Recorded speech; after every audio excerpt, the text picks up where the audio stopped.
Oh, well, hello. Hi, you guys. I'm a teeny bit early, so I'm just going to say hello. I'm in the chat roll, though, so if you are, say hello to me, please. Hello. Hi, Penny. Hi, Melanie. Hi, Sherry. Drizzly, Washington State. Hi. Hey, Dot. Hello. Oh, and it's warm in Germany, says Christina. Hey, Banaz. Hi, everybody. I missed you guys, although we have been in the Hive together, but I'm happy to see you live. So many of you here. Welcome. I think we all are getting creative with COVID hair because I still can't go get my hair colored. And I'm not going to. So therefore, this will be happening probably, I don't even know. I may have to just do it upstate, because I'm definitely not going to New York City to get it done, which is where I would be. I was talking to my hair colorist the other day in the city, who I've been going to forever and ever. And she was telling me it is strange. They're working half days. It's like she's in full PPE, the protective gear with like a face thing. I'm like, okay, maybe not for me. Anyway, hi. Welcome as you guys are coming in. I'm so psyched. Obviously, I'm so excited about our topic this month because who doesn't want to talk about boundary blocks? I do. And actually, apparently, we got a lot of questions came in. So apparently you guys do too. So, it's an ongoing thing. So it isn't like, well, we covered boundaries. Good. We're good. It's, as we know, it just continues on. And we've all been in these very challenging situations that are different, that are new for many of us, which also it impacts our ability to draw boundaries or focus on ourselves, or I don't know, it can kick up feeling selfish, feeling, it's funny. I have a close friend who always is like, I know this sounds ridiculous because I'm so blessed and I'm so lucky and in the big scheme of things. And I'm like, oh my God, please stop minimizing your feelings. Yeah, there are worse things. And I'm not saying, we should be crying about a hangnail when other horrible things are happening, but there's something that is very, blocks our ability to like have real experiences if we're always feeling guilty about having feelings. We're allowed. That's all I'm saying. We're allowed, and we do have them, whether we allow ourselves to or not.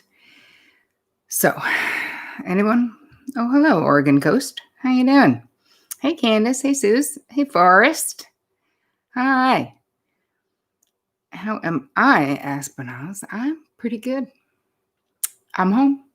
So that's good. My mom is now relocated to my house. So for me, that's great for a lot of reasons. One, I'm not traveling 3 hours a day, so that's amazing. But she's recouping. So we're done with the treatment part. She ended a teeny bit early because it was just too much. But she's here and she's doing well and she's feeling better every day. Still weak, but feeling better. Hey, Karen. How are you? Hello, Christine from Atlanta. And we got hello from Seabrook. I don't know where Seabrook is, but tell me, please. I'm so nosy. All right, it's 2 minutes after. Hi, Joyce, the other Joyce. I'm glad you're here too. I'm really so psyched to be talking about boundaries today, and I can't wait to hear your questions. So, before I said I'm such a good daughter. Here's the thing. I got to say, it's easy to be a good daughter, though, when you had a good mother, when you have a good mother. I think that we feel very, having a not as good parent, let's say, most of us still feel really dutiful, would feel really dutiful. Like you just feel like you still have to do it. But I think there would be a lot more resentment, because when you have a mother who's able to like give with a whole heart to you, then when it's time to flip it around, you've had all this modeled behavior of what does it mean? What does it look like to be devoted in a real way? What does it look like to be loving in a real way? Right? We do anything to be a part of the solution. So anyway, I feel grateful that she's well enough to be here recouping. Like, you don't know when you start these things, like where is this going to end, especially when someone's 82, So thank you. Forrest said I took care of mine too. That's it's a lot, even with the good one. So, hi, Joanna. Oh, I got you. Susie's mom. Tell Susie I said hello, please, Joanna. All right, you guys. Why don't we? I'm going to recap what we were doing, and then we're going to take questions that come in. You can, drop any questions here. A bunch did come in, so I did already answer them, but I'm going to tell you what they are. So what did we do this month? And why don't we, when we're going to get into a grounding thing too. I have my very smelly thing. And speaking of my friend Susie and her mom, Joanna, who's in this group, you guys, I always talk about jasmine, sea, and sun, right? This thing that smells delicious that I love.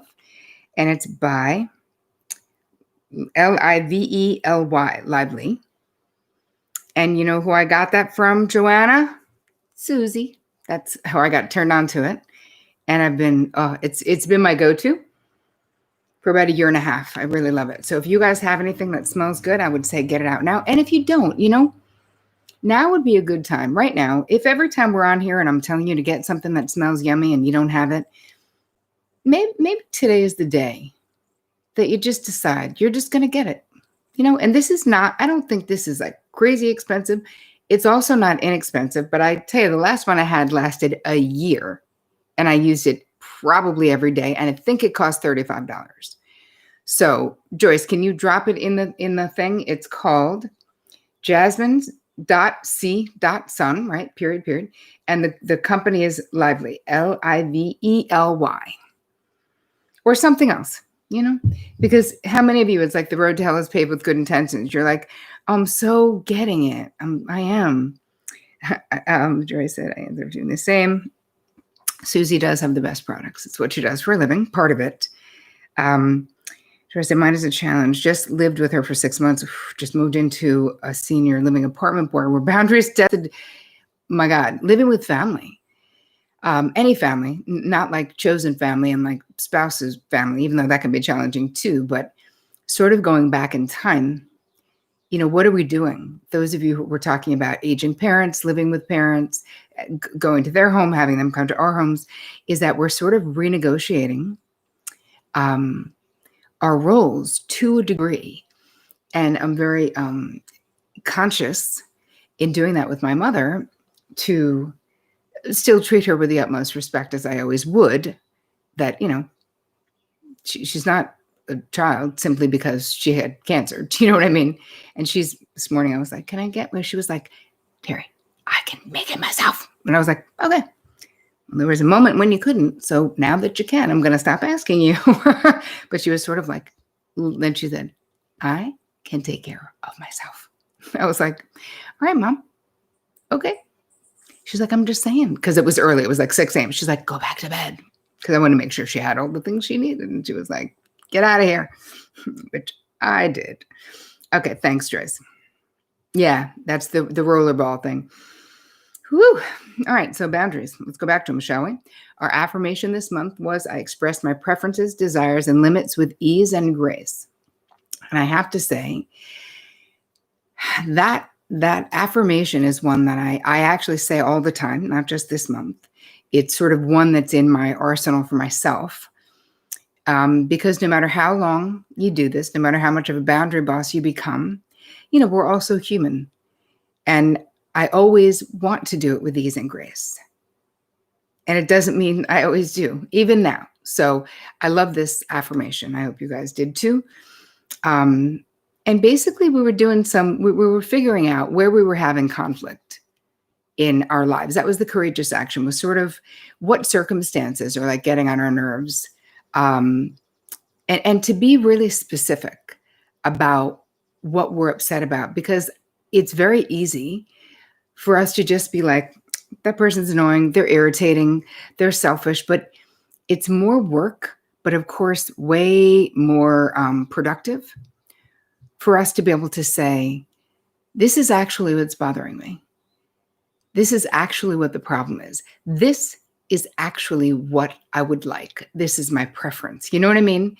How it's It's easy to complain or to do like a broad stroke, like the person's annoying, but that is not good problem solving. So we want to have good problem solving, which was what the courageous action was about, is not just allowing ourselves to sort of stay in that state of, boundary violation agitation, as we'd call it, but to really go in and be like, listen, you're the only one who knows why this person is getting on your nerves. And if you don't take the time to figure it out,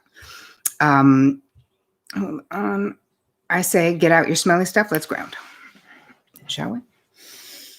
Just going to ask you to take a deep breath in through your nose and out through your nose. And just drop your attention inward. How does your body feel right now? Is there any part of your body? Do you have any stiff muscles? I do. Anything? Is there anything constricted, whether it's from an emotion, whether it's from a conversation you need to have, whether it's from boredom, or maybe you're sick of sort of sheltering in place. If you're still sheltering in place, we basically are. Try to figure out what's happening in your body, and is it a thought that is creating it, or is it just simply you need to move your body or you feel stiff? And as you're going down and sort of scanning the body, if you bump into any constriction, anything that needs your attention, just stop there and take a long, slow, deep breath into that spot. And I just want you to visualize that constriction, that thought, that feeling leaving your body with your breath. It's like you breathe into it, and that inhalation just hits it and it blows up into a million pieces and leaves your body with your exhalation. So just go through your entire body doing that right now.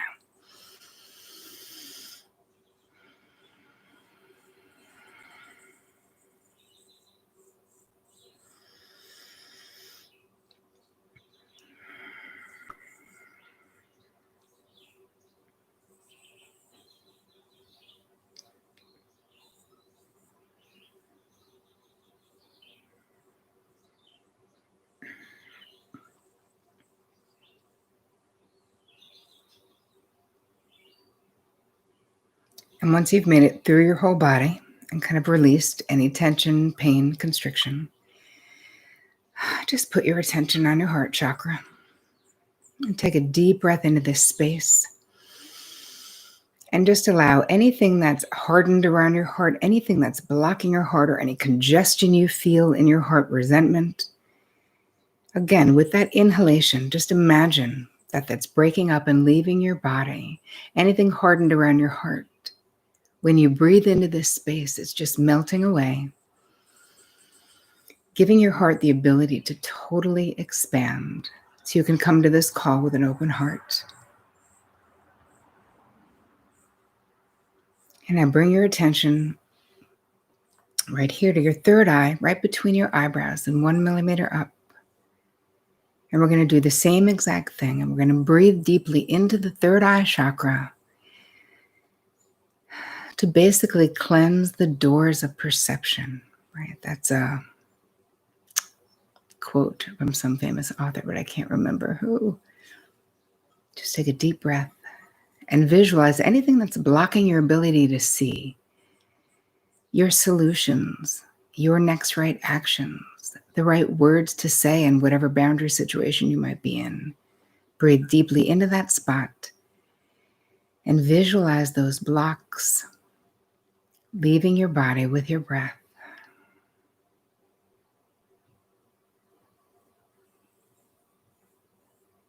Let's take one last deep breath.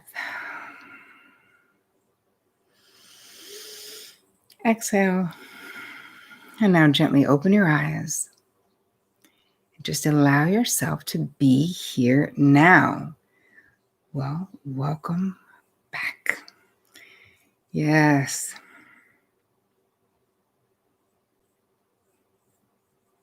Breathing deep. All right, ladies.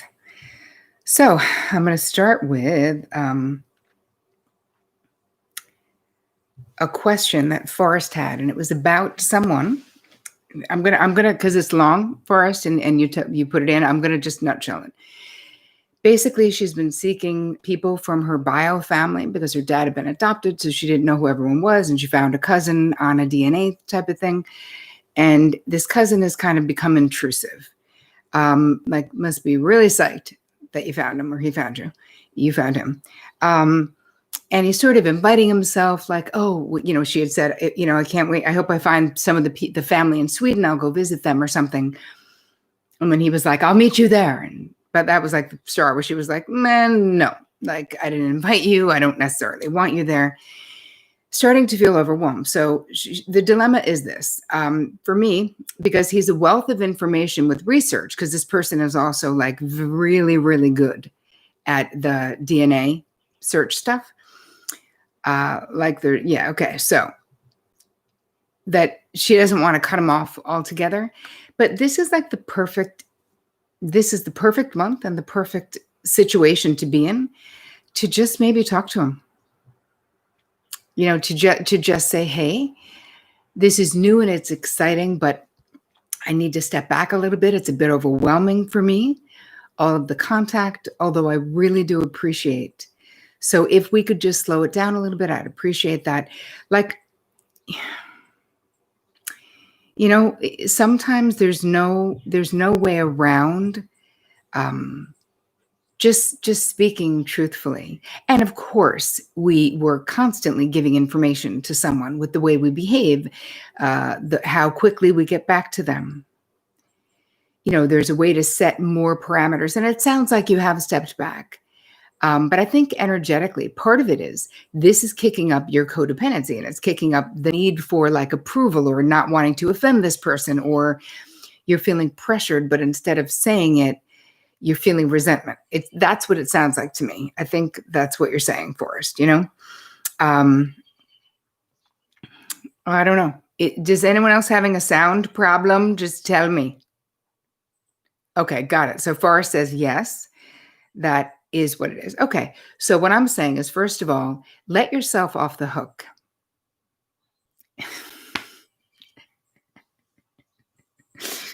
Shut up, Tracy, as me. She's like, don't touch anything. You'll break it. Anyway, I think, Forrest, you will feel differently if you let yourself off the hook with not feeling compelled to respond right away. Like, start leading, right? Start leading this person. And instead of feeling resentful, if you feel like you do need to say something, then say something. Right? Because we can wish all day long that someone would like get the hint, but we don't need a hint because it's not 1975, right? We can just talk. We can just say what the deal is. So, but I know you're not the only person in situations like this where, listen, I'm still the same. It takes me a minute to first bitch about the other person of like, how are they so tone deaf and why are they clueless and what the hell's wrong with them? Before I'm like, oh, right. But you know whose side of the street it is to actually say something? Mine. So that's my 2 cents there. And you have one other one that I do want to address because it was a good one.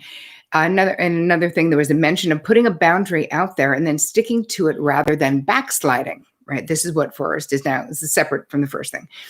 The backsliding really hit home with me in trying to think back about times that I've done that and why.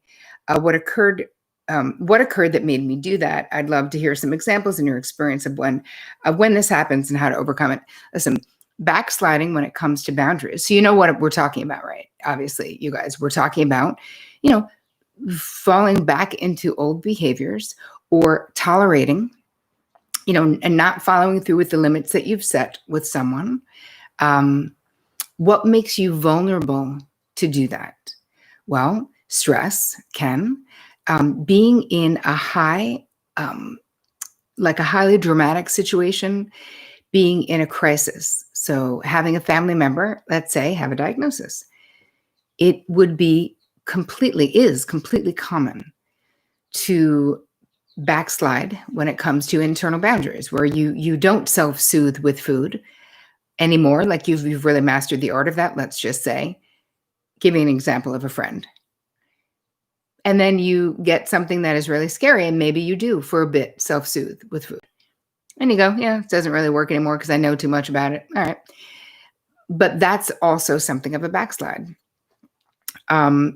Consistency with boundaries is we're all a work in progress. So it's the same way with addiction. Like, what causes someone to slip, right? And we're not going to say relapse if they slip, but then they get back on the wagon. What? Stress, fear, not bad self-care, allowing yourself, halt, hungry, angry, lonely, tired, right? That's what we talk about in the rooms. Like, be really mindful to not let yourself do these things, or certainly don't make any big decisions when you're hungry, angry, lonely, or tired. So I think stress is one of the main things. And then it depends on who you're talking to, because some people, like, the people we've been doing these boundary dances with the longest, family of origin, let's say, very long relationship, we have the deepest neural pathways and habituated dance with them. So it's easier to fall into a very deep neural pathway in your mind. Even if you haven't been doing it, it's easy to. Make sense? So I hope that was helpful. How to overcome it is just mindfulness, forgiveness, forgiving yourself, and not giving up. The same way when you're wanting to be healthy or saying you don't really want to eat sugar or whatever it is. You don't, like, let's say you eat something and then go, oh, I wish I didn't do that. You can decide to be like, well, this whole day is shot. Well, this whole week is shot. Well, forget it. I'm off the whole not eating sugar thing. Or you go, all right, well, that was one moment. That was one meal. And I'm going to get back on the wagon. This is the same thing. So I hope that was helpful. Moving on. All right. So Angela said, why is it that I'm setting a boundary? I feel compelled to make a concession. This is so good. And I want to know if any of you feel this way. For example, I asked my housemate not to smoke in her room at night as the smoke gets in mine. That's what I planned on saying. But what also came out of my mouth was to say that during the day it was okay, which it's not. I don't like it like either time of day. And this is a non-smoking house by her own words. Anyway, so why did I say that? And then in caps, I wrote fear. That was one. And it has happened before, says Angela, setting a boundary but giving a concession, sort of not being a too harsh boundary. I guess I don't feel totally entitled to my own preferences. I feel guilty. But how can I stop myself from doing it when it comes out of my mouth without warning? It's like when I receive a compliment and I automatically say, thank you, but it's nothing. It's just an old dress, or it was an easy task, etc. I've started consciously stopping myself from buts, right, when it comes to accepting a compliment. But this seems like a harder task. And I said, listen, first of all, you're not alone. So lots of people, it's almost like we want to instantaneously take back the boundary or show a sign of good faith. Like, hey, I'm willing to compromise, even though it makes no sense. Why are you compromising when you moved into a non-smoking house? You know what I mean? She's breaking the rule. She's breaking the agreement of the house that she said was non-smoking. So part of it is fear, maybe of her reprisal, of someone being mad at you, of rejection, whatever. But being proactive, when you've brought this into your awareness, right? So from the basement to the main part of the house, you've brought this awareness that when you want to draw a boundary, you will throw in a concession, like the bag of chips that no one asked for. That's what you're throwing in, that you're not going to do that. So what does that require from you? Stop talking. Simply let the chips fall where they may. Hey, I'd like to make a simple request that you don't smoke in the house at all, because it is getting in my room and my eyes are irritated. And when I moved in, you told me it was a non-smoking house. Don't talk. That's it. Because it's the compulsion to fill that space. Take that, what we call it, a power pause, instead of, like, it doesn't have to be an awkward pause. Even if it's awkward, it's powerful. Because if you don't fill in, if you don't automatically give the concession, the other person is going to either reveal who they really are and be like, I just said that, but it wasn't true. Right. Like something like that. Or if you ask nicely, like, hey, I'd really appreciate it if I'd like to make a simple request, right? We can use nice language. It's not about confronting, but you just say it and then just let it be there. We got to get comfortable with not fixing nothing. It's not broken. right? You're doing something that's perfectly legit to ask them to keep their word, you know? So that's funny.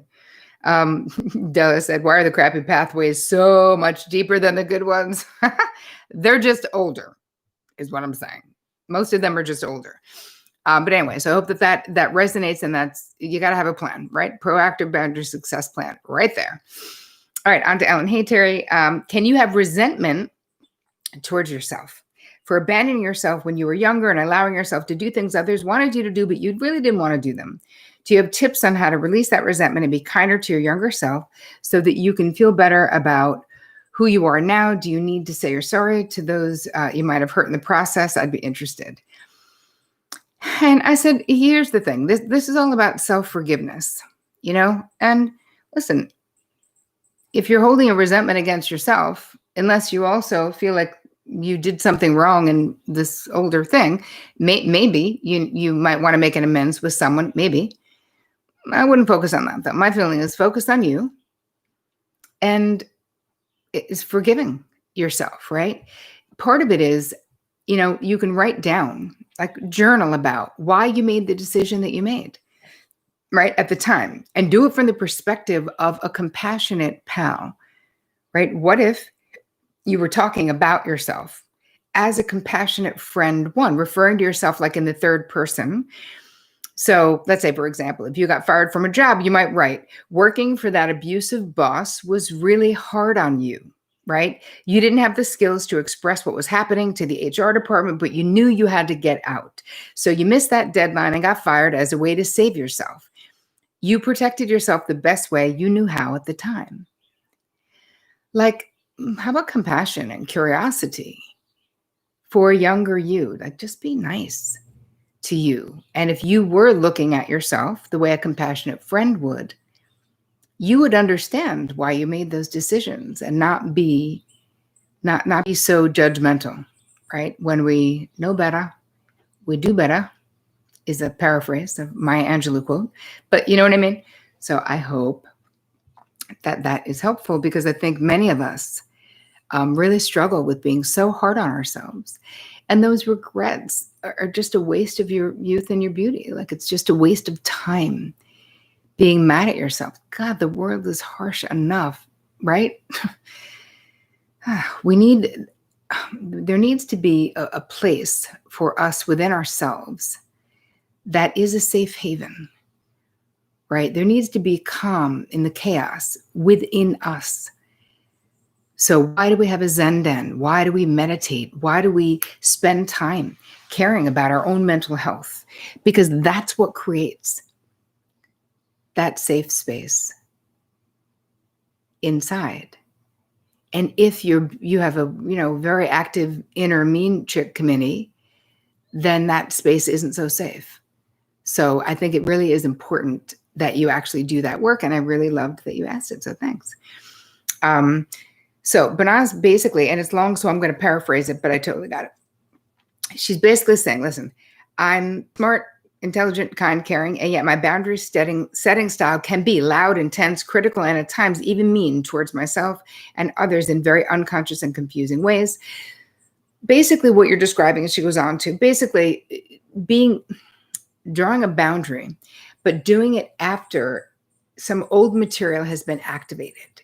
So it's like you are triggered to be very aggressive in that moment, in that experience, with people who you're displacing, from what you said, that you're displacing these feelings of resentment on these people because they're really towards you had a lot of emotional trauma and abuse and stuff from your father.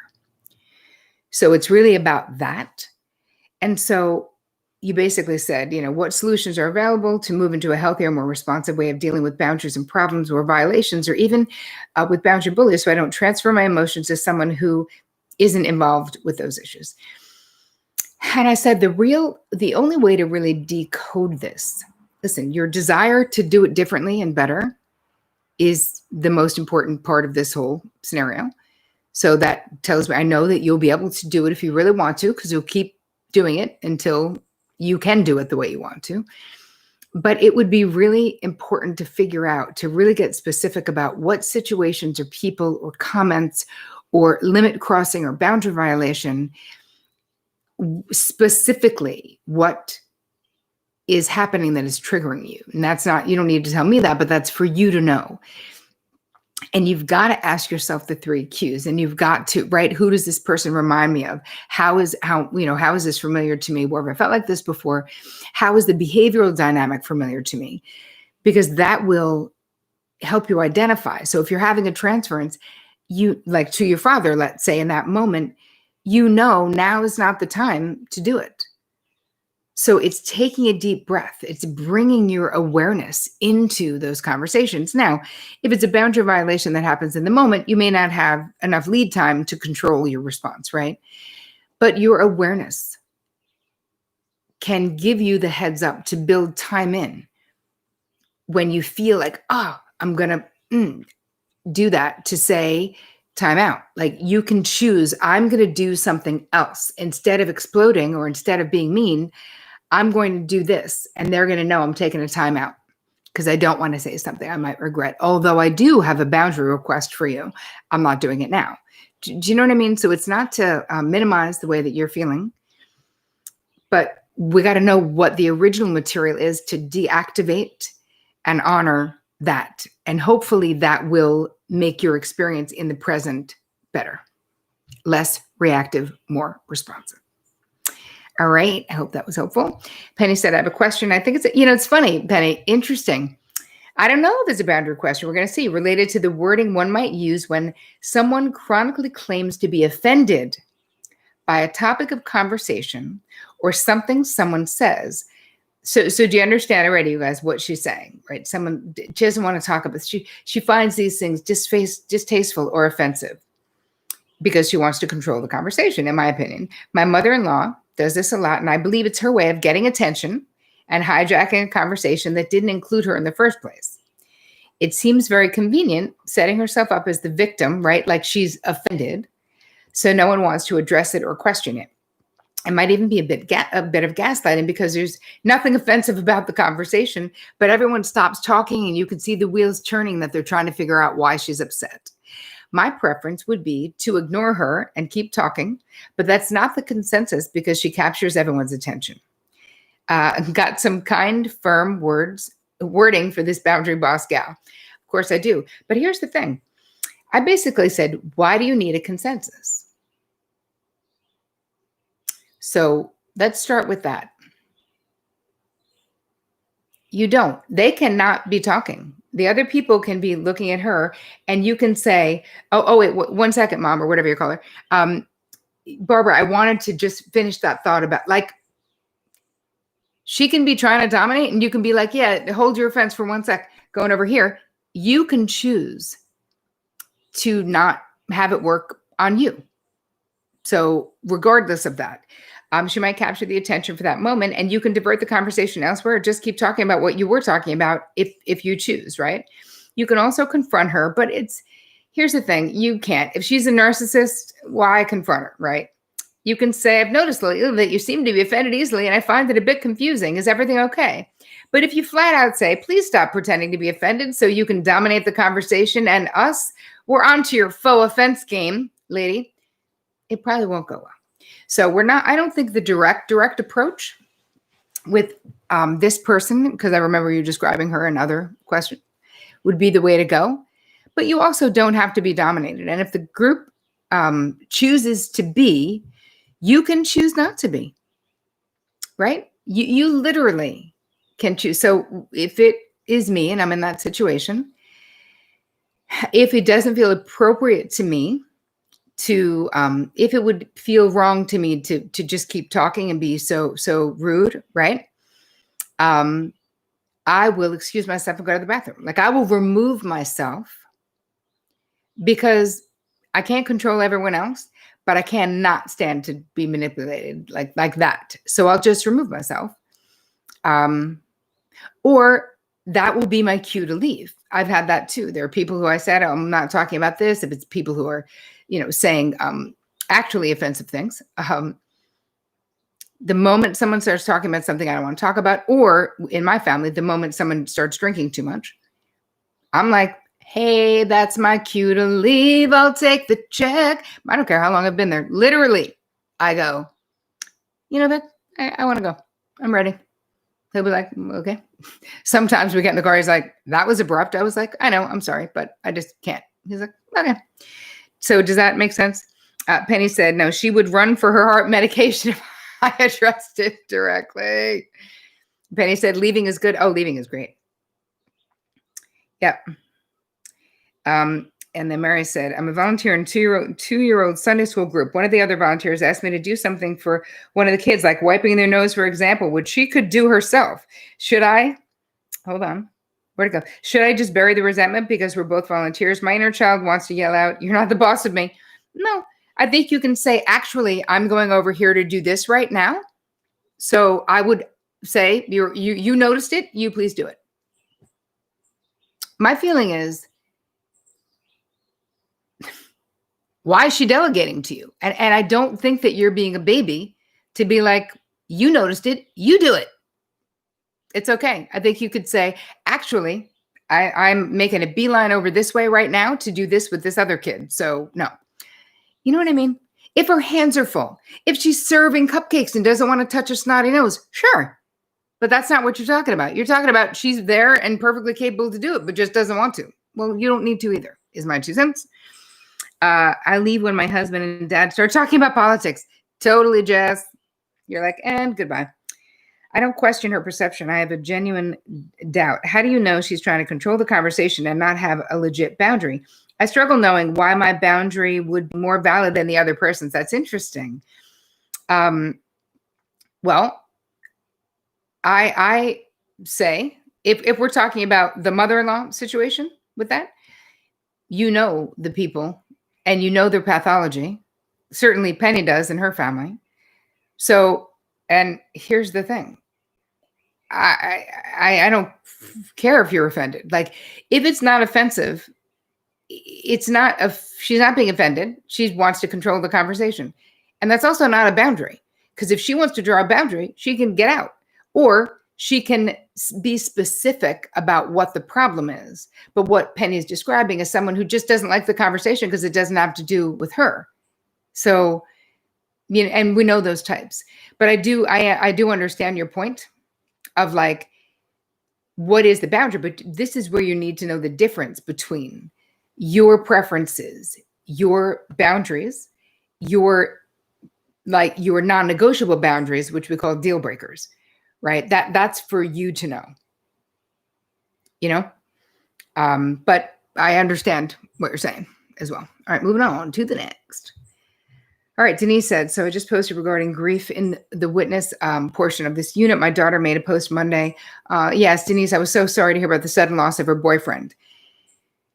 So Denise is sharing that basically you have people, you know, family that go back generations, someone who's kind of been out of the family, asking in the Facebook thread, asking like, what'd he die of? Like just gross, morbid curiosity, inappropriate, rude as shit, but insensitive and like gross. Like your morbid curiosity, lady, is not my effing problem. So anyway, I have some good things for you to say. So she basically said, and she was private messaging Denise being like, but I want to know why? Who the are you? Get out, lady. And so Denise said, Tara, if you have any insights for me about how to handle the curious people or any resources that you believe are good ones, I'm listening. So listen, the first thing I would say, if you're going to confront someone, and then actually Denise shared that her daughter actually deleted those messages. I would delete and block immediately, but that's also I'm very much a delete and blocker. So, you know, I mean, on my private page. So delete and block. Yeah. Recognizing it is morbid curiosity and it's none of her mother effing business. And I have an idea if she really wanted to know, you know what she could do? She could really be gross and Google it online. Curious about something else. Usually if there is a cause of someone, you know, why they passed away, It'll be listed somewhere. Look for the obituary, but instead, she's just lazy and gross all at the same time. So what I would say is, why would you want to know that? Or why would you ask me that? So those would be sort of two things that you could say, which usually puts someone in the, you're not answering it. Because here's the thing, because I had this similarly when my niece passed away. When you say to someone, why would you ask me that? What are they going to say? They literally can only say, oh, I don't know, just curious. Oh, I'm glad that my broken heart, my annihilation is entertainment to you, or is, you're just curious. I just find it so wow. But it does, that really does force the person. And if they say, I was just curious, you can say, well, I'd rather not talk about it. If they say, I'm just making conversation, you can say, please don't. I'm not interested in talking about that. It's not my story to tell, or whatever, But usually if you say, why would you ask me that? People are like, oh my God, I'm sorry. I'm sorry. I'm like, okay, well, moving on. Let them be sorry. And then we feel bad. Well, they didn't mean to. I don't care. You know what? Get a clue. You want to know what not to say when someone's passed away? To anyone is, how did they die?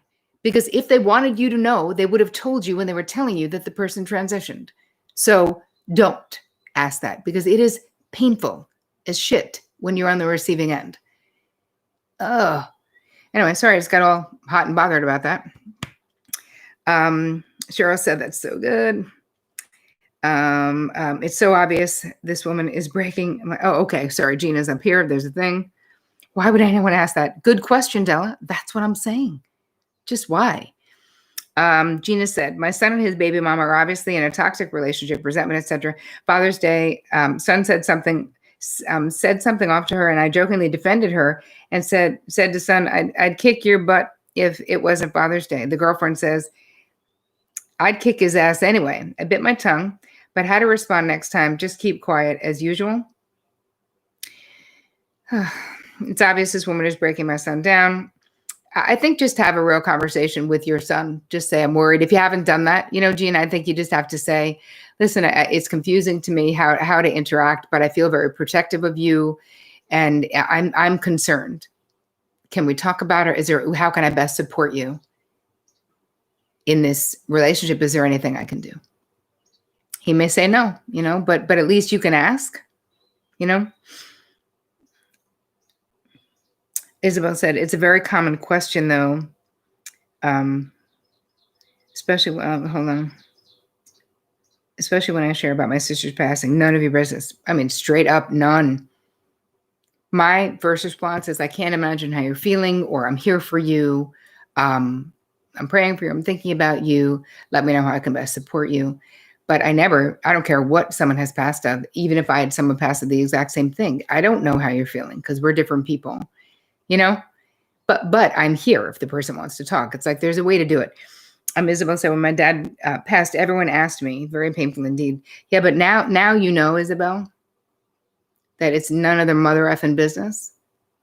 And we're not required. And this is part of the good girl in us, where we just feel like people ask, we should answer. It's rude. It's rude. People asking rude questions is rude. So my feeling is no. And let's get clear about anything you don't feel like talking about. Anything you don't feel like talking about. It is your right to not, I love you too, bananas. All right, we're moving on. Yeah, people. Kim said, I have a boundary question that keeps coming up against, and this is, how do I know if I'm being reasonable or unreasonable or too demanding with a request? I'm still working on my codependency, of course, and so I know that sometimes I have a kind I've kind of made other people responsible for my feelings. So I'm leery of that, but I also, don't want to fall into the trap of dismissing my desires and needs and saying it doesn't matter. I guess part of my question is with people where perhaps I'm not sure, well, how really close of a friend is this? Is this a reasonable request or expectation? Am I being needy or demanding or inappropriate? It's such a beast to try to sort out. I say, listen, here's the thing. You can make a request. Any request you make is okay because it's what you want. The other person's job is to decide whether they want to do it or not. So if you're actually making a request and you're not making them wrong and you're not judging them and you're not, talking about them to other people, but you're actually saying, hey, I'd really like to talk over the weekend. We haven't had a proper catch up and I really miss you. I would love that. Can we make a time for Saturday? Because it's so easy to not do it, If the person doesn't want to do that, they won't. They'll find a way not to. But my feeling is the fear of not knowing is the thing that's keeping you from doing it. But what's the worst? Listen, we're not always going to get our needs met. People are not going to always acquiesce to what we want. That's okay. Right? It's okay. They don't have to. We don't have to. It's like what you want and how you feel matters is what I'm saying. And if you're making a simple request, because remember, being a boundary boss in a real way also means that we have to be able to accept another person's no. And if someone is saying no all the time, then of course I use that as information. Like maybe they don't want the close relationship that I want, right?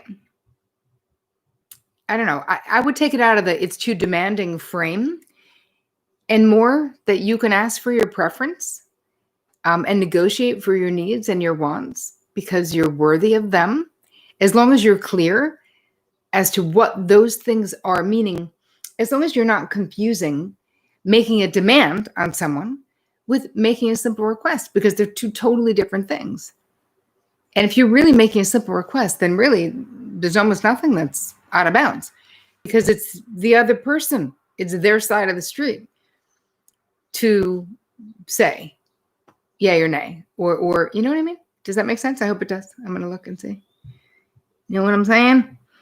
Any request is okay. Yes. Okay. So we got it. How did they die? I will never ask that again. Thank you for that insight. I'm glad, Mayor. I had the same question when my dad passed away. And I responded with, does it matter? Wow. That's good too.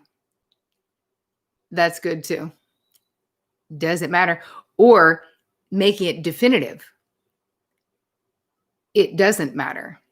Therefore, why would I be talking about it? That's good. Okay. So moving on. So many good questions. The more I look at resentment, the more I find I'm holding on to lots of it for all sorts of things. All right. So I'm going to move down.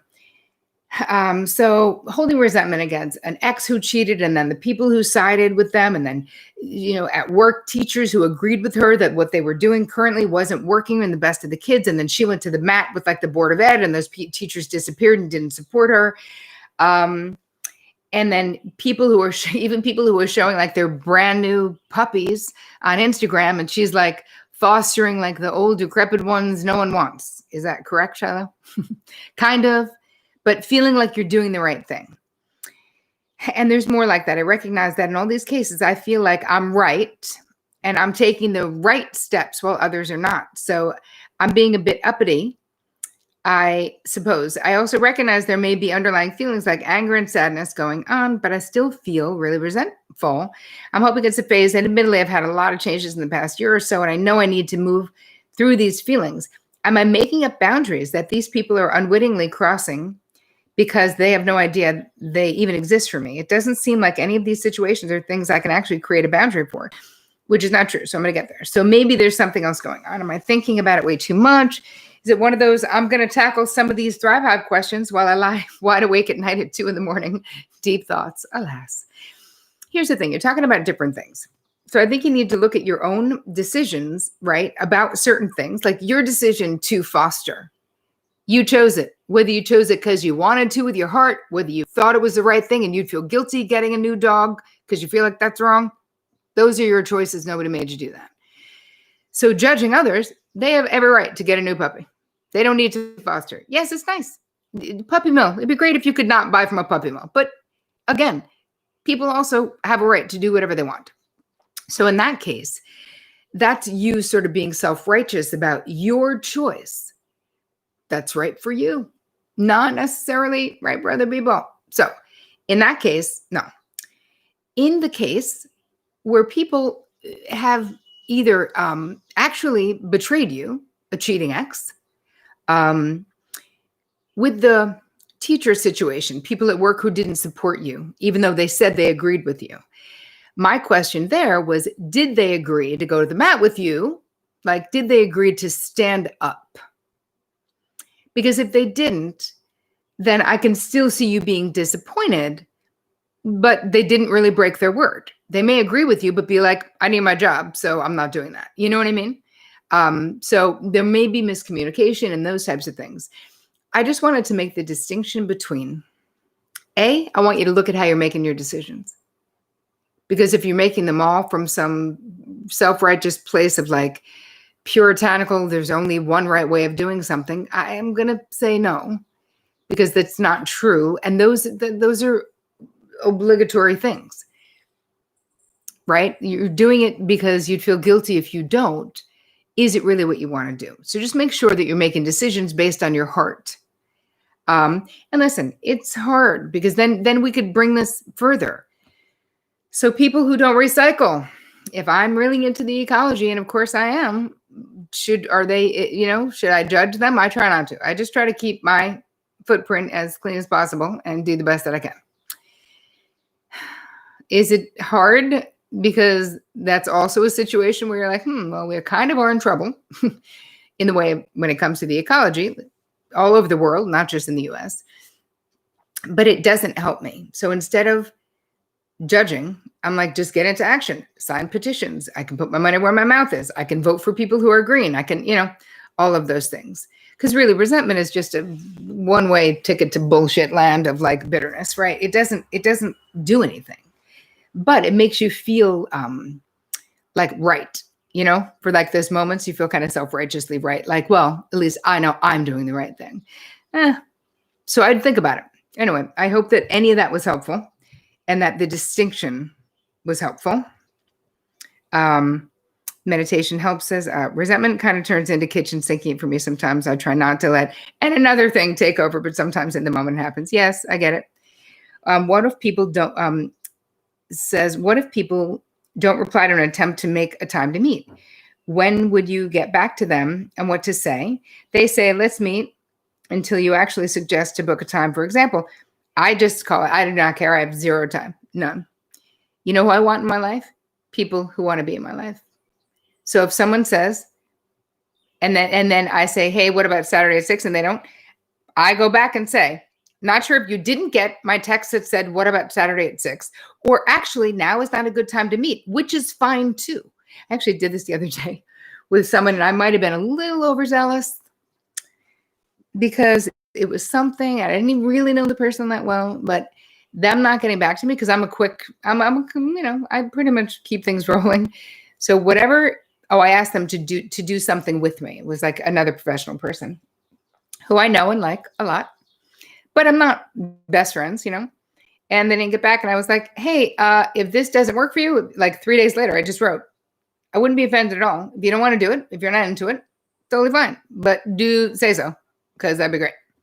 And they were like, no, not at all. I've just been busy. I'm like, okay, well, 3 days is a long time, is all I wrote. So know that I'm a quick texter. And if you don't want me to think something's wrong, maybe, or now that I know you're a bad texter, maybe I just won't think something's wrong if it's 72 hours, but still, not my finest moment, but I don't care. I did it. I wouldn't do it again though, right? Now I know this person and I actually am doing something with them and they're still a crappy texter, but now I know nothing's wrong. Meditation helps, says Dale, but sometimes I still want to slap people. Oh yeah, me too.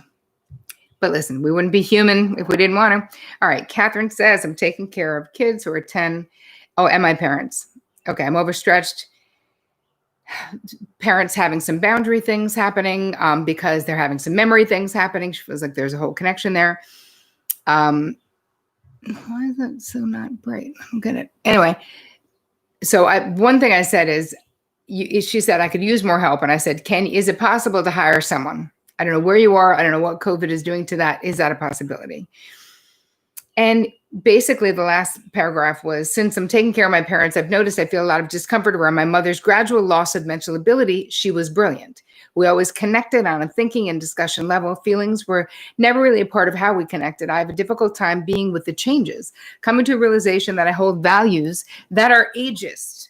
This is her judging herself.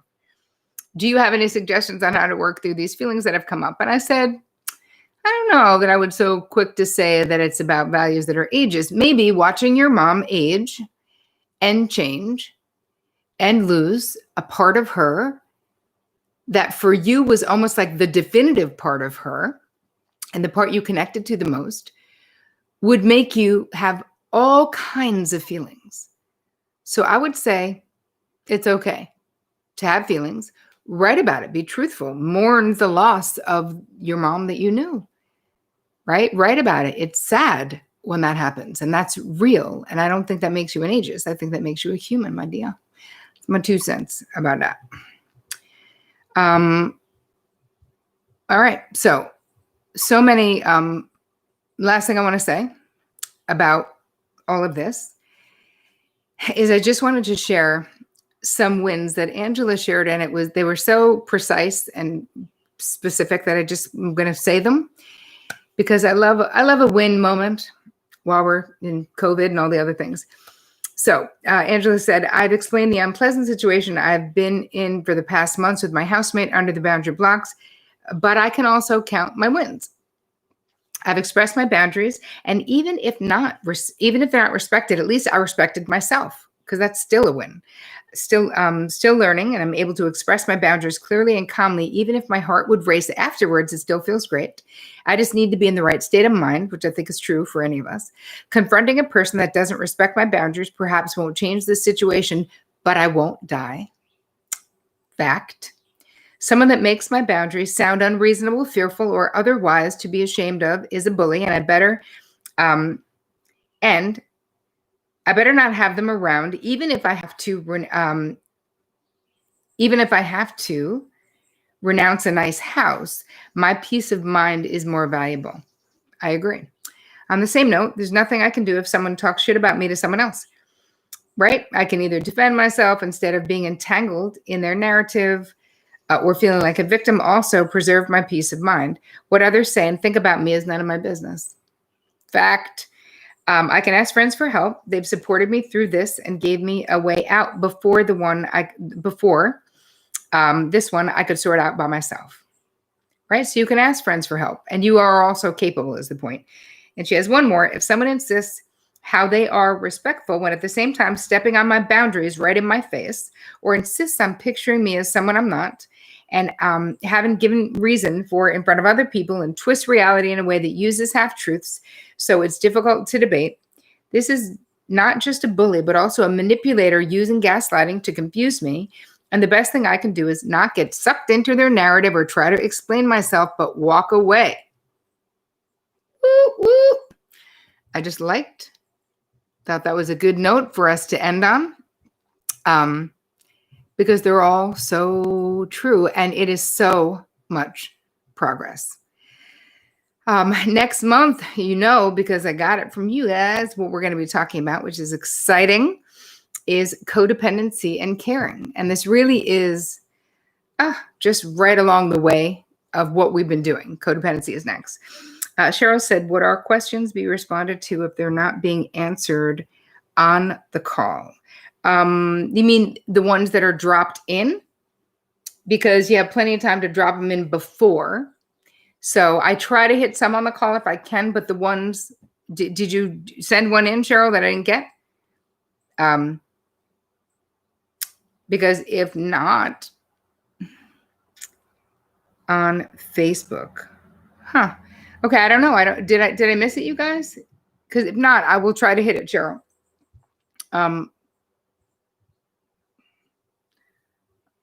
I don't see it here, but that could definitely be me if I skipped around. I don't, but I will. So if it's on Facebook, I'll just answer it there. All right. All right, you guys. So I will see you in the group. Please keep up the amazing work. Please keep sharing. Chelsea said, "You look beautiful." Oh, thank you as always. Is that Chelsea Dawn? Is that you? I'm not sure it is because I want to say happy birthday. If it is, it just happened. Hi. They were on your last post, I think. Okay, well, I will look. Perfect bun. Oh, trust me, there's so much spray in that bun, people. So many pins, because it's as long as it looks good from this angle. If you saw the back, you'd be like, wow, what a disaster. Anyway, thank you guys. Oh, happy birthday, Chelsea. I know it just passed. I'm kissing all of you, and I will see you where I see you. Please have a beautiful month. Keep hanging out in the Hive with us. Keep dropping stuff in all of the new posts that we have for you. I'm in there with you. We got Team TC in there with you. Yes, if you haven't been around, please do. I appreciate it, but I want to see you. And I'm going to say to be continued. As always, you guys take care of you.